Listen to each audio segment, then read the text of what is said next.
땅을 고쳐 주소서라는 제목으로 같이 나누고 싶습니다.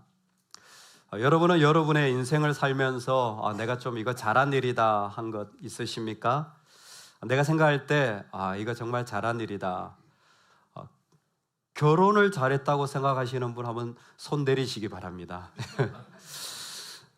내 인생에 내가 참 잘한 일이다. 어떤 게 있을까요?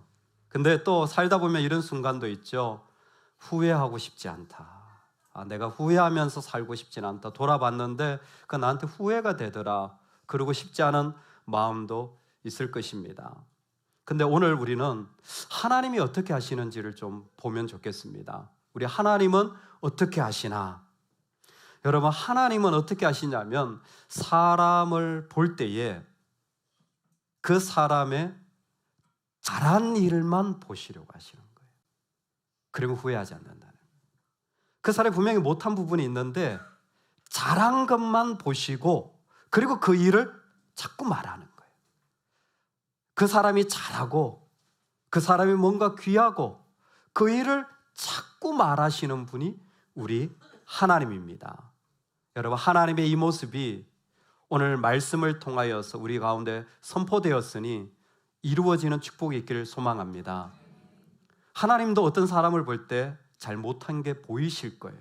근데 하나님은 지금 뭐 하시냐면 그 사람이 잘한 걸 말씀하시고 그것을 또 다른 백성들에게 좀 배워. 그리고 오늘 우리에게 너도 그와 같은 모습이 있으면 좋겠어라고 말하는 하나님이십니다. 솔로몬, 만나는 솔로몬은요, 사실 마음이 많이 아픕니다. 왜냐하면 하나님이 명령했거든요. 네가 왕이 된다면 첫 번째로 금을 많이 가지지 말고, 두 번째로 여자를 많이 두지 말고, 세 번째로 말을 가지지 말고, 말을 많이 하는 홀스, 말을 많이 가지지 마라. 애굽의 군사력을 말하는 겁니다. 근데 솔로몬의 첩이 700명이고 후궁이 300명이에요. 1000명의 부인을 거느린 삶이었습니다. 하나님은 알고 계세요. 분명히 말했는데 정반대로 행한 솔로몬입니다. 여러분, 솔로몬의 가장 뼈아픈 모습은 이게 아닙니다. 훨씬 심한 게 있어요. 그게 뭐냐면 이스라엘의 성경을 읽어보면 끊임없이 우상 숭배하지 마라, 우상 숭배했다라는 말이 자꾸 등장하는데 그 출발점이 솔로몬입니다. 솔로몬 한 사람 때문에 이스라엘은 수천 년 동안 우상 숭배, 하나님이 절대 하지 말라고 한 그 늪에서 헤어나오지 못해요. 그가 바알을, 그가 아스타롯을, 밀곰, 그모스, 모압과 암몬의 신말 전부 다 솔로몬 시대에 들어오게 되어집니다. 하나님이 제일 싫어하는 게 우상 숭배라 십계명에까지 넣어놨는데 그 일을 한 사람이 솔로몬이에요. 여러분, 이 정도 되면 솔로몬은 성경에서 빼야 되는 거 아니에요? 근데 역대기는 그가 그렇게 잘못한 이야기는 다 빼버리고 정말 잘했다, 그 이야기를 우리에게 보여주시는 거예요. 여러분, 이 모습이 우리 모습 되기를 소망합니다. 정말 충격적이지 않습니까? 어떻게 하나님 이러실 수가 있죠? 그게 바로 하나님이세요. 역대기를 통해 우리가 배워야 될 하나님. 솔로몬의 인생에 잘한 것, 솔로몬은 하나님께 지혜를 구한 것 잘했죠. 솔로몬이 잘한 것, 하나님께 그 성전을 지어 드렸거든요. 성전 지은 건 잘했죠. 아니요, 하나님이 솔로몬의 인생에서 제일 잘했다고 말하는 건 그의 기도입니다. 솔로몬의 성전을 짓고 난 기도가 역대기 전체의 핵심이에요. 즉, 하나님이 솔로몬의 못한 모습 가운데서 아니야, 내가 너하고 나눌 모습은 정말 그가 잘한, 내가 볼 때 너무 기뻐하는 그 모습이야. 그 모습이 뭐냐? 성전을 짓고 나서 하나님께 기도하는 겁니다. 하나님, 어떻게 이 성전, 인간이 지은 성전이 하나님께 정말 하나님의 발이라도 놓을 수가 있겠습니까? 그러나 우리가 이곳에서 회개하면 용서해 주시고, 하나님 적군이 쳐들어왔을 때 도와달라고 하면 도와주시고, 이방인들이 이곳에 와서 기도한다면 그들도 하나님 불쌍히 여겨주시고, 전염병이 온다면 하나님 치료해 주시고, 자연재해가 와서 우리가 어떻게 할 수 없는 일이라도 기도할 때 주여 우리를 불쌍히 여겨주소서라는 이 기도를 그 가운데 쭉 하게 돼요. 그리고 하나님이 그 기도에 대해 말씀하시는 거예요. 댓글을 다시는 거죠. 너의 인생 중에 제일 잘한 일이고, 내가 어떤 곳이라도 어떤 땅이라도 고치겠다. 사실 역대기는 어느 시점에 이스라엘 백성에게 선포되었냐면 이스라엘 전부가 망하고 바벨론으로 끌려갔다가 돌아올 때였어요. 집도 없어요. 병원도 없어요. 학교도 없어요. 일터도 없어요. 경찰도 없어요. 아무것도 없습니다. 병원 하나 없는 무정부 상태에 그냥 벌판인 곳에 돌아왔을 때에 성전도 없고 왕도 없는 그 자리에 하나님은 역대기를 통하여 봐라, 내가 너를 통하여 세워간다. 솔로몬의 모습을 통하여 이 땅을 새롭게 하고 너의 인생을 새롭게 하는 나의 마음을 배우기를 원한다. 여러분, 오늘 우리가 그 자리에 설 수 있기를 원합니다. 이 솔로몬의 기도에 하나님이 콕 집어서 얘기하셨어요. 이 두 가지는 솔로몬의 기도에 제일 잘한, 정말 인생에 살아가면서 후회하지 않는, 이렇게 하면 이건 후회하지 않는다라는 두 가지를 말씀해 주신 겁니다. 궁금하시죠? 빨리 듣고 싶지 않으십니까? 그 핵심이 12절에서 15절인데요. 제가 잠깐만 읽어드리겠습니다. 밤에 여호와께서 솔로몬에게 나타나사 그에게 이르시되 내가 이미 내 기도를 듣고 이곳을 택하여 내게 제사하는 성전을 삼았으니 혹 내가 하늘을 닫고 비를 내리지 아니하거나 혹 메뚜기들에게 토산을 먹게 하거나 혹 전염병이 내 백성 가운데 유행하게 될 때에, 솔로몬의 기도예요. 그리고 그대로 하나님 말씀하시는데 내 이름으로 일컫는 내 백성이 그들의 악한 길에서 떠나 스스로 낮추고 기도하여 내 얼굴을 찾으면 내가 하늘에서 듣고 그들의 죄를 사하고 그들의 땅을 고칠지라. 아멘. 그 땅을 고쳐주시는데 하나님이 콕 집어서 얘기했어요. 언제? 스스로 낮출 때.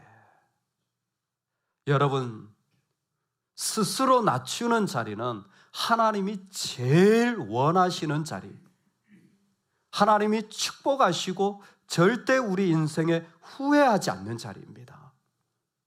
아니, 지금 내가 어떻게 더 낮아집니까? 아마 이스라엘은 그럴 수 있을 거예요. 먹을 것도 없죠. 직장도 없죠. 살 집도 없죠. 아무것도 없는 이곳에 내 마음조차도 70년 동안 우리 민족이 다 부서졌는데 어떻게 더 낮아집니까? 한다면 스스로 낮출 때에, 그때가 하나님이 이 땅을 고치고 우리 삶을 새롭게 하는 가장 귀한 때. 여러분, 우리의 마음이 하나님 앞에서 낮아질 수 있기를 소망합니다. 하나님, 우리 땅을 고쳐주세요. 솔로몬은 왕입니다. 하지만 이 순간만큼은 그 자리에서 내려와 스스로 낮아져 하나님 앞에 엎드립니다. 자신의 자리를 두 번째, 세 번째, 네 번째, 저는 말할 사람이 아닙니다. 저는 엎드려야 되는 사람입니다. 하나님 앞에서 겸손히 하나님의 도움을 구하며 주여 나를 불쌍히 여겨 주시옵소서라고 그렇게 고백하는 그 시간, 하나님은 그 시간을 사용하시고 그 땅을 새롭게 하시는 것입니다. 하나님의 이 모습은 사실 역대기 전체에 계속되어지는 모습입니다. 제가 한번 설명드리겠습니다. 이 솔로몬이 이제 왕이 된 이후에 이스라엘은 남쪽과 북쪽으로 갈라집니다. 혹시 아세요? 남유다의 왕이 누군지? 르호보암입니다. 북이스라엘의 왕이 누굽니까? 여로보암입니다. 이렇게 두 나라로 갈라지게 돼요. 그때 남유다 르호보암이 좋은 왕이 아니에요. 진짜 하나님 앞에 합당한 왕이 아닙니다. 지혜로운 말은 듣지 않고 젊은이들의 말을 들으며 그는 정말 그 백성들을 힘들게 했던 그런 왕이에요. 그런데 12장에 보면 이 애굽 왕 시상이 병거를 몰고 애굽 왕 말이 많은 곳에서 말을 가지고 쳐들어옵니다. 그랬더니 르호보암이 어떻게 하냐면 하나님께 엎드려요. 전쟁에 나니까 하나님께 엎드려요. 어쩔 수 없이. 그들이 스스로 겸비함을 보신지라. 그리고는 이스라엘을 구합니다. 르호보암이 좋은 왕이 아니에요. 근데 애굽이 쳐들어오니까 어쩔 수 없이 도와달라고 구하는 거예요. 그런데 하나님 구원해 주세요. 30장은 또 다른 모습이 등장합니다. 히스기야가 유월절을 지키자, 즉 예배하자고 말합니다. 그랬더니 사람들이 뭘 갑자기 또 무슨 예배야. 근데 그 중에 몇 사람이 스스로 겸손한 마음으로 예루살렘에 이르렀고 하나님 보신 거죠. 심지어 히스기야 그 사람 자체도 32장에 보면 히스기야가 마음의 교만함을 뉘우치고 예루살렘 주민들도 그와 같이 하였으므로 여호와의 진노가 생전에는 그들에게 내리지 아니하니라. 자기의 생각을 내려놓고 하나님 앞에 히스기야가 내려놓자 죽을 때까지 하나님이 그 사람은 진노하지 않았다라는 겁니다. 33장에 보면 아몬이 그의 아버지 므낫세, 이스라엘의 제일 악한 왕 가운데 하나죠. 므낫세가 스스로 겸손함같이 여호와 앞에서 스스로 겸손하지 아니하고 더욱 하나님 보시는 거예요. 36장에 그의 하나님 여호와 보시기에 악을 행하고 선지자 예레미야가 여호와의 말씀으로 일러도 그 앞에서 겸손하지 아니하였으며, 몇 번이나 계속해서 나오는 말이 스스로 겸손한 모습을 하나님은 찾고 계신 거예요. 외부의 전쟁 때문이든지 내 안에 어떤 어려움 때문이든지 상관없어요. 하나님은 그 사람이 낮아진 그 모습이 있다면 평생 동안 진노하지 않으시고, 낮아지기만 한다면 하나님 그 사람을 축복하십니다. 여러분, 이것이 오늘 우리에게 있는 이 솔로몬을 통하여 꼭 말씀해 주고 싶은 거예요. 봐라, 솔로몬이 진짜 뼈아픈 실수를 한 사람이야. 그는 모범이 될 만한 사람이 아니지만 나는 솔로몬에게서 참 귀한 걸 봤다. 난 그 얘기하고 싶어. 그게 뭐냐면 그가 왕이었음에도 내려와서 자신을 낮추고 겸손히 엎드린 거예요. 여러분, 우리의 겸손은 어디에서부터 옵니까? 예수 그리스도입니다. 하늘의 보좌를, 하늘의 영광을, 하늘의 권세를 버리시고 우리와 같이 되어지신 예수님이 바로 우리의 모델 아닙니까? 스스로 겸손하여 자기 비하라고 부릅니다. 스스로 자기를 낮추신 예수님이 이 말씀을 완성하셨어요. 스스로 낮아지신 예수님은 이렇게 말씀하셨습니다. 내가 이 땅에 왔을 때에 나는 선한 목자라. 겸손에 너무 중요한 말씀이에요.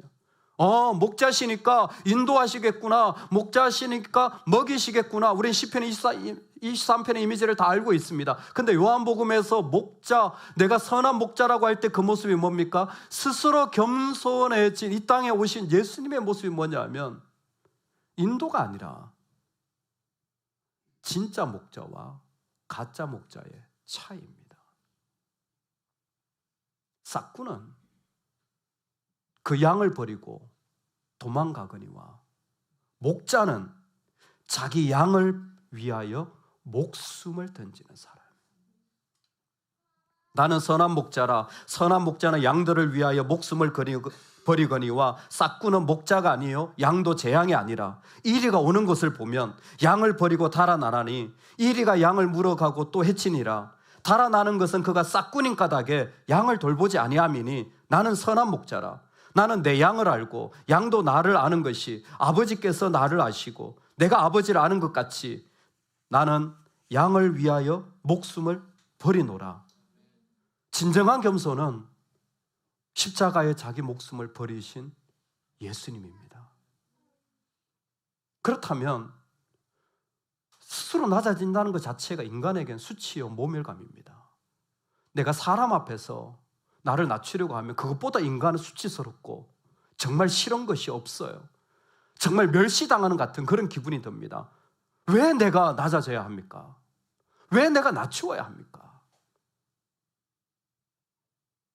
왜냐하면 우리를 낮추시는 분은 하나님이시기 때문입니다.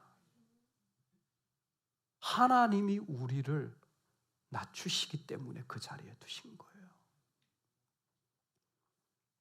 신명기 8장 3절에 너를 낮추시며 너를 줄이게 하시며 때론 너도 알지 못하는 조상들도 알지 못했던 만나를 너에게 먹이신 것은 너의 하나님이라. 하나님이 우리한테 명령하시는 거예요. 낮추어라. 낮아져라. 주님이 왜 저를 그렇게 낮추십니까? 신명기는 이렇게 대답합니다. 왜냐하면 사람이 사는 것은 여호와의 입에서 나오는 모든 말씀으로 살아야 되기 때문이야. 낮아지지 않으면 그 말씀이 나한테 안 먹어져요. 낮아지지 않으면 그게 나한테 식량이 되질 않아요. 근데 우리는 하나님이 낮은 자리에 거하기를 계속 원하시는 거예요. 놀라운 것은 스스로 낮춘다고 말했을 때 역대기의 큰 주제입니다. 여러분, 우리가 낮아지면 하나님은 즉각적으로 보응하십니다. 어떤 이유를 불문하고 낮아지면요, 하나님이 즉각적으로 그 사람을 갚아주세요. 그 사람을 먹이시고 그 사람에게 그 길을 열어주시고 그 사람에게 생명의 은혜를 주시는 거예요. 놀랍게도 다른 어떤 게 아니라 낮추면 하나님은 즉각적으로 그 땅을 고치기 시작합니다. 어떤 이유인지 다 이유는 달라요. 외부적인 어려움이 생겼든지 자기 스스로 부끄러운 죄악을 발견했든지 아니면 내가 이해할 수 없는 자리에 있든지 어떤 모습이든지 낮추시기만 하면 하나님은 그 자리에 그 사람을 세우는 거예요. 그러니까 뭐예요? 억지로라도 십자가를 지십시오. 구레네 사람 시몬처럼 억지로라도 십자가를 지십시오. 억지로라도 낮아지시고, 저는 잘 안 됩니다, 흉내라도 내시기 바랍니다. 우리 하나님이 갚아주세요. 우리 하나님은 솔로몬의 모습 속에서 첫 번째 스스로 낮추는 그 모습을, 왕의 자리에서 내려와서 기도한 그 모습을 너무 잘하고 너무 귀하게 여기고 즉각적으로 솔로몬에게 축복으로 임한 우리 자리를 우리에게 말씀해 주십니다. 그리고 그 하나님은 선한 목자로 우리에게 오셔서 양을 위하여 자기 목숨을 내어 던지는 겸손의 모습을 실제로 보여주셨습니다. 두 번째로 오늘 이 말씀에서 우리가 꼭 기억해야 될 것은, 여러분, 하나님이 정말 잘했다라고 표현하는 또 하나의 자리가 있는데 그게 어디냐면 주님께 말하는 자리입니다. 여러분, 주님께 말하시기 바랍니다. 주님께 말하는 인생이 되시기 바랍니다. 여러분, 사람에게 말하잖아요. 똑같아요. 하나님께 말하시기 바랍니다. 하나님께 말하는 그 자리를 주님은 보시고 잘했다, 여러분, 그 자리는 후회하지 않습니다. 이곳에서 하는 기도에 내가 눈을 들고 귀를 기울이리니 내 눈과 내 마음이 항상 여기에 있으리라. 아멘. 성전을 찾는 모든 사람들의 형편을 하나님은 눈으로 보고 계시고 그가 말하는 것을 다 듣고 귀를 기울이신다라는 거예요. 그러니까 우리가 정말 잘했다라고 말할 때는 하나님께 자꾸 말을 하는 거예요.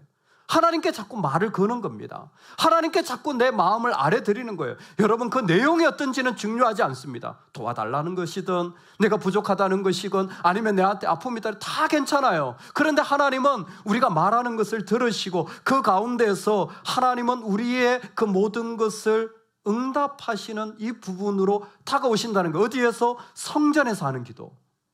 성전에서 하는 기도. 여러분, 그래서 정말 성도에게 기본적으로 훈련되어야 될 게 있다면 예배당 와서 기도하는 거예요. 여러분, 예배 전에 기도하시고 기도의 시간에 기도하는 거예요.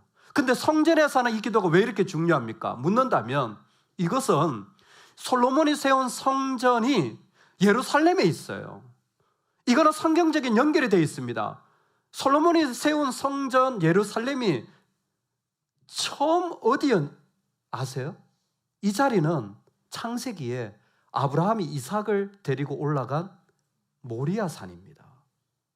그 모리아산이 솔로몬이 세운 성전이 되어지는 거예요. 그러면 이 모리아산의 모습이 하나님 앞에서 그대로 지금도 이어지고 있는 것이 하나님이 원하시는 거예요. 그 모리아산성에서 무슨 일이 있었습니까? 아브라함이 하나뿐인 자기 아들 이삭을 데리고 그 산에 올라가지 않습니까? 아니, 예배 드린다는데, 제사한다는데 재물 어디 있습니까? 그랬더니 아무 말도 안 해요. 그냥 올라가요. 근데 아들도 같이 따라 올라갑니다. 어떻게 합니까? 아버지가 그 자기 하나뿐인 아들을 그 나무 위에도 제단 위에도 올려놓고 결박을 합니다. 아브라함이 이삭을 결박하며 묶는다는 거죠. 못 움직이게 하는 거예요. 그리고 칼을 들고 진짜 죽이려고 합니다. 그게 모리아 산성이에요. 여러분, 그때 아브라함이 이삭을 결박하며가 그 말씀의 핵심 요소 가운데 하나예요. 아브라함이 이삭을 결박했다는 말이 아케다예요. 먼저 끈으로 묶었다는 거예요. 근데 당시 이삭의 나이가 그들의 나이로 17살로 추정합니다. 우리나라 나이로 고3이에요. 여러분, 남자아이가 고3쯤 되면요, 걔들 방에 들어가 보면 문에 주먹이 이렇게 구멍이 하나씩 뚫려져 있습니다. 벽에 구멍이 하나씩 나 있거나, 아들을 키운 집에는 이런 게 종종 있습니다. 힘이 있어요.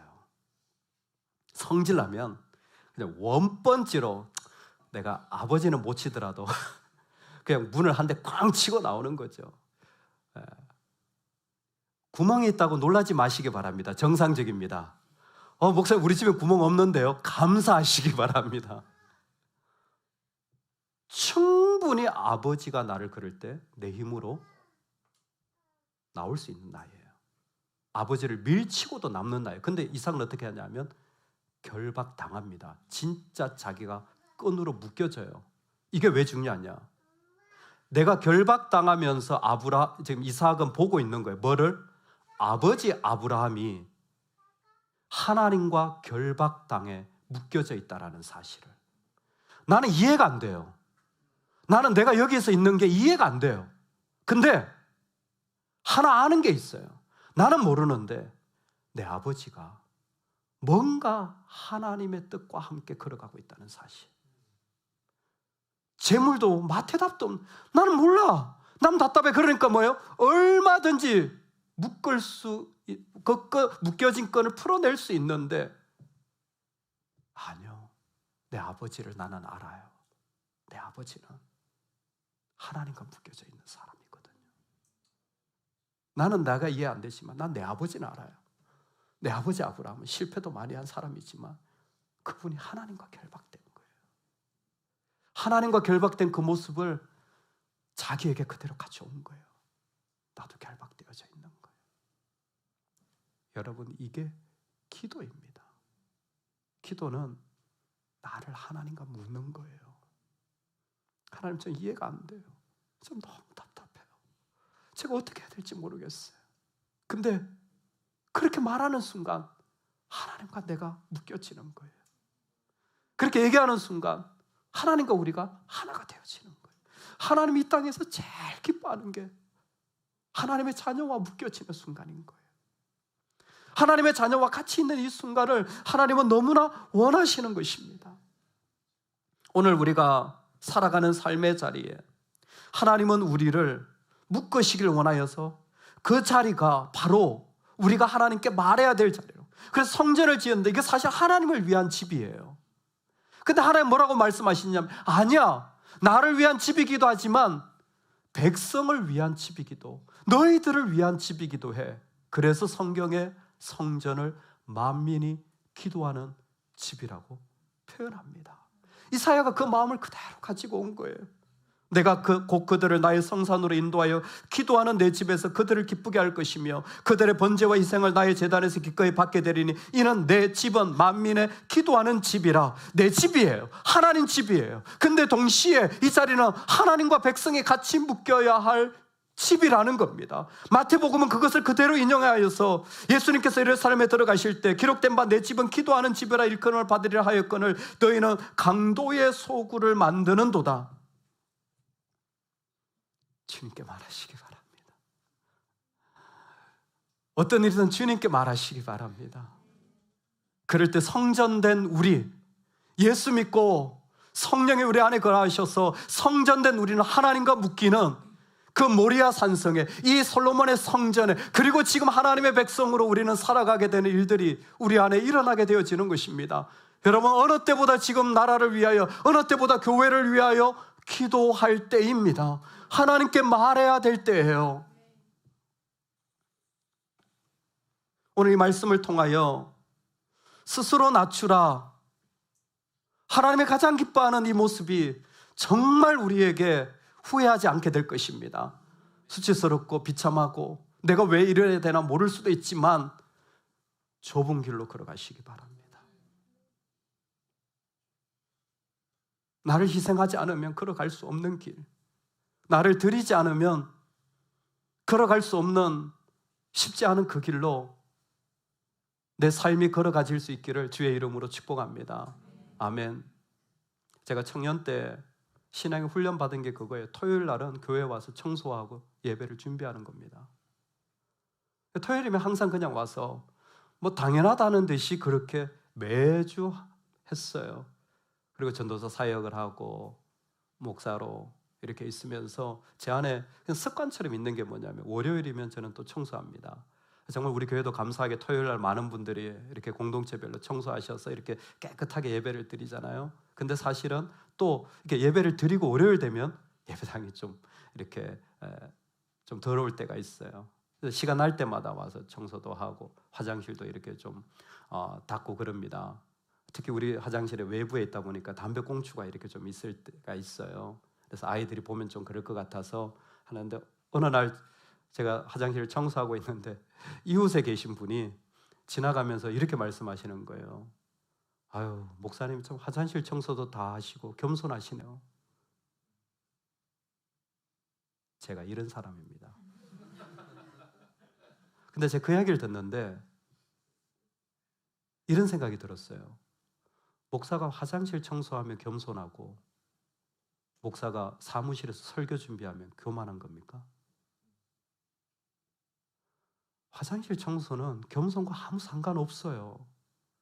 저는 그냥 주님이 필요해서 교회가 필요한 일이라고 생각돼서 하는 것뿐입니다. 진짜 그게 저를 겸손하게 만든다면 저는 24시간 화장실만 청소할게요. 제가 그렇게 보여진다면 진짜 저는 그럴 자신 있습니다. 근데 진짜 그건가요? 아니요.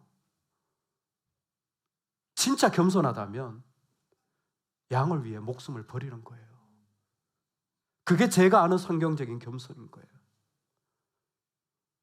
죽을 만큼 힘든데 근데 양을 위하여 자기 목숨을 던지는 거예요. 저는 그럴 때마다 제 스스로에게 생각합니다. 넌 아직 안 죽었잖아. 밥 3끼 잘 먹고 있잖아. 아직 멀었다. 우리의 겸손은 우리가 하는 일이 아니에요. 기꺼이 주님을 위하여 내가 그 자리에서 나를 드릴 수 있느냐.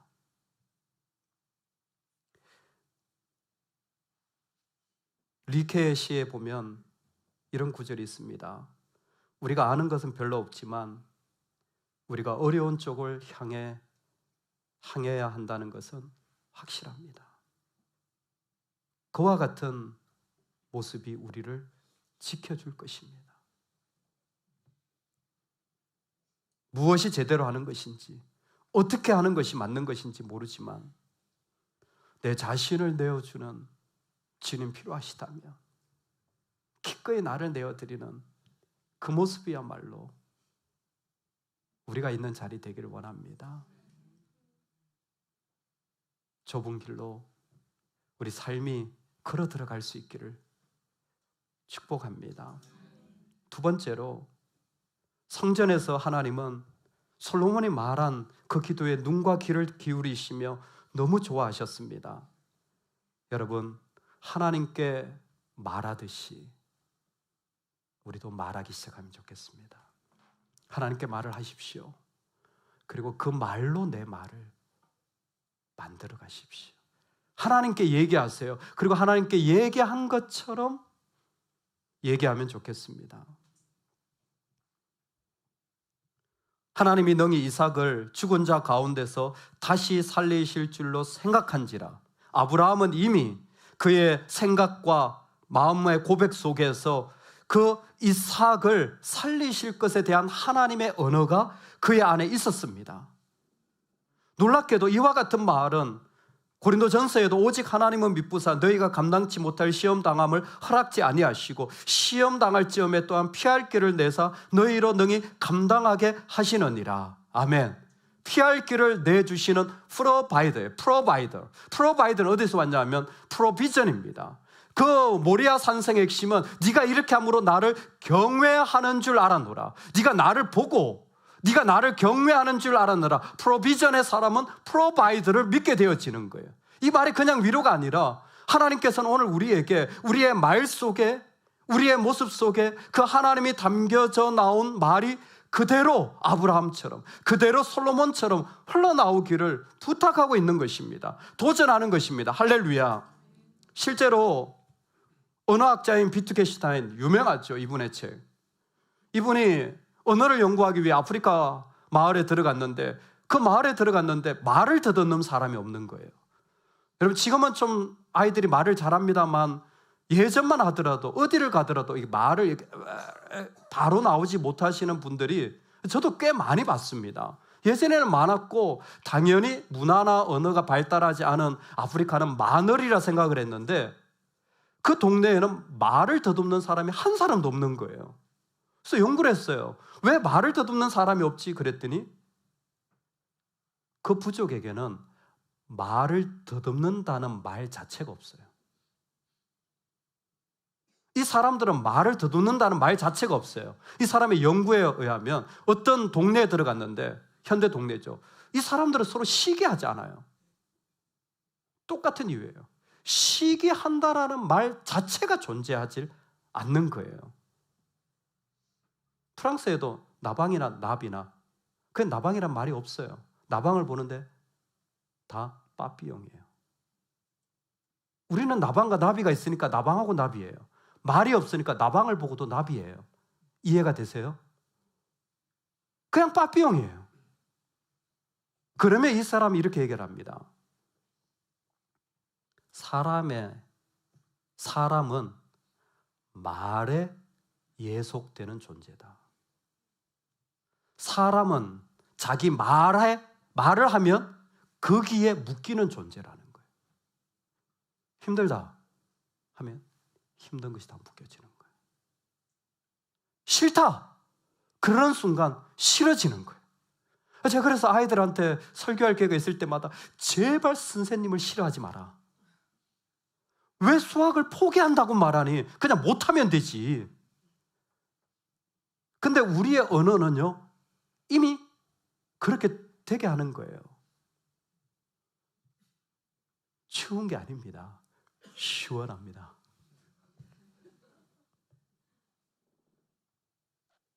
하나님 우리가 말하는 것을 원하세요. 하나님께 말하는 거예요. 그리고 그 말이 그대로 우리의 언어가 되기를 원하십니다. 그러면 제가 무슨 말을 하나님께 해야 될까요? 제가 오늘 한 가지 가르쳐 드립니다. 여러분 이 말은 꼭 하십시오. 하나님께 따라하겠습니다. 불을 내려주소서. 불을 내려주소서. 불을 내려주소서. 불을 내려주소서. 예, 여러분 하나님께 불을 내려달라고 기도하시기 바랍니다. 이 말을 많이 하시기 바랍니다. 불을 내려달라고. 불을 내려달라고. 불을 내려달라는 게 뭐냐? 성전 봉헌식은요 하누카라고 부릅니다. 이 성전 봉헌식 일어날 때 7장 1절에 보면 시작이 어떻게 되냐면 하늘에서 불이 내려져가 시작이에요. 하나님의 임재를 상징하는 겁니다. 하늘에서 불이 내려져. 근데 당시에는 이게 실제적으로 눈에 역사하는 현장이었어요. 마치 십계명을 보여준 것처럼 하늘에서 불이 내려진 거예요. 근데요, 성경에서 하늘에서 불이 내려온 사건이 또 있습니다. 언제죠? 사도행전 2장에 오순절 성령 강림 사건이에요. 여러분, 이걸 뭐 오순절 교단 이렇게 생각할 필요 없습니다. 왜 하늘에서 불이 내려졌습니까? 불의 혀 같은 것이 하늘에서부터 떨어졌잖아요. 왜요? 성령이 그들에게 충만하게 임하시네. 즉 그것은 막 가슴이 뜨거워요. 막 목사님 막 내가 막 은사를 막 이런 게 아니라 뭐예요? 내 마음이 하나님으로 가득 찼다는 거예요. 즉 지금 솔로몬이 하나님께 말할 때 그의 마음은 하늘에서 불이 내려진 거예요. 여러분, 우리가 말할 때 하나님께 말해야 되는 이유가 여기에 있습니다. 내가 무슨 말을 해야 됩니까? 하나님, 제가 이것도 머리가 아프고 저것도 어렵고요. 그런데 나만큼은 하나님과 묶여지기를 원합니다. 내가 정말 성령으로 충만하길 원합니다. 그래서 나에게도 이삭 같은 아이가 있다면 분명히 내가 봐도 우리 아버지가 죽을 지경인데 이상하네. 이분은 하나님과 같이 있네. 분명히 내가 봐도 우리 엄마는 실망을 거듭할 만한 상황인데 이상하네. 이분은 하나님과 묶여져 있네. 불을 내려주소서. 하나님, 내가 불이 필요합니다. 내 안에는 마음의 기쁨이나 즐거움이 없습니다. 하나님, 내 안에 불을 내려주소서. 성령으로 충만하게 해주소서. 오늘 우리에게 이 기도가 드려지는 축복이 있기를 원합니다. 하나님이 우리를 보실 때요, 지금도 똑같으신 거예요. 가장 추악한 모습 아실 거예요. 근데 너무 잘했다, 너무 귀하다, 이 자리를 말씀해 주셨습니다. 스스로 낮추시는 거예요. 여러분, 우리 좁은 길로 갑시다. 주님이 우리를 위해 희생했듯이 내 목숨을 드린다고 한다면 우리에게는 소망이 있습니다. 하나님이 반드시 그 길은 갚아주십니다. 이 땅에 있으면서 우리 하나님께 말하는 사람이 됩시다. 하나님은 마음을 귀를 온통 그곳에 두고 우리가 말할 때 들으시고 그 말을 너무 기뻐하시는 거예요. 왜? 하나님과 묶여져 있는 시간이니까. 그 시간에 하나님과 우리가 묶여지는 시간이니까. 그러니까 우리의 언어 속에서도 이 말들이 고백되어지기를 원합니다. 하나님, 불을 내려주세요. 하나님, 불을 내려주세요. 하나님, 내 마음을 하나님과 묶어주세요. 하나님, 아이가, 내 삶이, 내 경제적으로 내 삶에 이해 못하는 거 있지만 나는 하나님과 충만함으로 된 말들이 나오게 하나님, 나에게 불을 내려주세요. 우리의 삶이 되기를 진심으로 축복합니다. 아멘.